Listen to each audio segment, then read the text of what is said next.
کلا انہا تذکرہ، یہ لفظ بہت اہم ہے، تذکرہ، ذکرہ، تذکیر، فذکر بالقرآن، کیا معنی ہے اس کے؟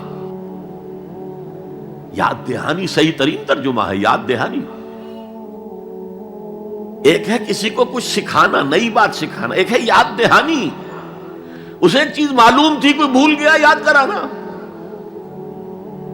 جیسے آپ کے کسی دوست نے آپ کو بہت قیمتی قلم دیا تھا، آپ نے اسے بہت سنبھال کر اپنے ٹرنک میں رکھ دیا، اب سال ہا سال ہو گئے، نہ دوست سے ملاقات نہ وہ یاد، اچانک آپ نے کسی روز ٹرنک کھولا اور وہ قلم آ گیا، تو آپ کو دوست یاد آ جائے گا کہ نہیں؟ اسی لیے قرآن آفاق و انفس کے لیے آیات کہتا ہے، ہم اپنی آیات دکھائیں گے تمہیں، نشانی جس کو دیکھ کر تم ہمیں پہچانو گے۔ اور تذکرہ کا مطلب کیا ہے؟ پوٹینشلی ایمان ہر انسان کے دل میں موجود ہے، یہ جو روح جو ہمارے قلب کی مسکن نکین ہے، اس میں اللہ کی معرفت بھی ہے، اللہ کی محبت بھی ہے۔ البتہ ذہول کے پردے پڑ گئے ہیں، بھول اور نسیان طاری ہو گیا ہے، ہم دنیا ہی کے اندر گم ہو کر رہ گئے ہیں، ہماری ساری دلچسپیاں دنیا سے ہیں، لہذا ہماری توجہ ہی نہیں ہے، ورنہ ہر انسان کے دل میں یہ جو یہاں ہندوستان میں کہتے ہیں آتما اور پرماتما، آتما اور پرماتما کا تو تعلق بہت گہرا ہے، ابتدا میں بنا دی گئی تھی ارواح، جب ہم سب کے سب تمام انسان آدم سے لے کر اور تا قیامت جو انسان آئے گا دنیا میں، ان سب کی ارواح پیدا کر دی گئی، اور پوچھا گیا الستو بربکم قالوا بلا، یاد ہے؟ لہذا یہ تذکرہ ہے، یہ یاد دہانی ہے، تمہارے اندر موجود ہے، اللہ کی معرفت بھی موجود ہے، اللہ کی محبت بھی موجود ہے، لیکن کلا بل ران علی قلوبہم ما کانوا یعملون، ان کے دلوں پر زنگ آ گیا ہے اب ان کے اعمال کی وجہ سے، شیشہ جو ہے وہ زنگ آلود ہو گیا۔ حضور نے فرمایا ان هذه القلوب لتصدع كما يصدع الحديد اذا اصابه الماء، ان دلوں پر بھی زنگ آ جاتا ہے جیسے کہ لوہے کے اوپر پانی پڑتا رہے تو اس کو زنگ آ جاتا ہے۔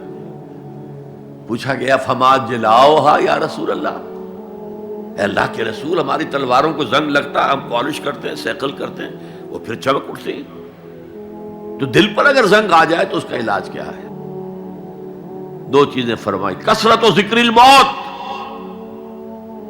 و تلاوت القرآن، دو کام کرو کثرت سے، موت کو یاد رکھو، یہاں رہنا نہیں ہے، جانا ہے،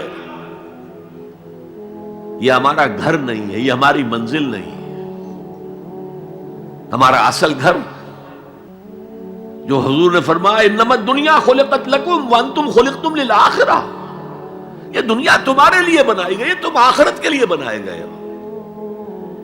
اسی لیے حضور نے فرمایا کن فی الدنیا کانک غریب عابر السبیل،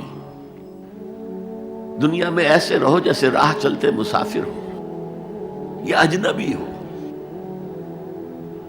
اپنے بارے میں فرمایا مالی ولی دنیا، مجھے تمہاری دنیا سے کیا سروکار، انما مثلی کراکب استظل تحت شجرۃ ثم راح فترکھا، میری مثال اس مسافر کی سی ہے جو ذرا سستانے کے لیے کسی درخت کے سائے میں بیٹھتا ہے تھوڑی دیر، وہ اس کا گھر تو نہیں ہے، اس کی منزل نہیں ہے، پھر وہ اس کو چھوڑتا ہے، اپنا راستہ لیتا ہے۔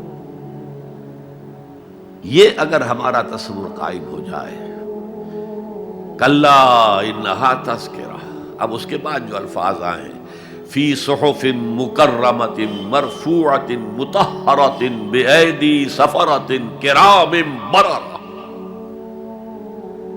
یہ جو قرآن ہے، جو تذکرہ ہے، یہ بڑے ہی انتہائی پاکیزہ صحیفوں میں ہے،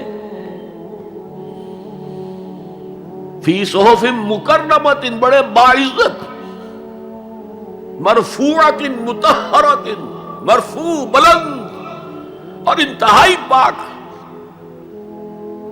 بے ایدی سفرۃ، یہ کن کے ہاتھوں میں ہے؟ لکھنے والے وہ فرشتے، بے ایدی سفرۃ کرام بررہ، جو نہایت باعزت ہے، بہت وفادار ہے اللہ کے۔ یعنی اصل قرآن کہاں ہے؟ لوح محفوظ میں ہے، اصل قرآن کہاں ہے؟ ابھی اگلی جو پڑھیں گے ہم، کتاب مکنون، چھپی ہوئی کتاب کے اندر ہے۔ اصل قرآن کہاں ہے؟ وَإِنَّهَا لَفِي أُمِّ الْكِتَابِ لَدَيْنَا لَعَلِيٌّ عَظِيمٌ، یہ تو اس ام الکتاب میں جو ہمارے پاس ہے، بہت بلند ہے اور بہت عظمت والا ہے۔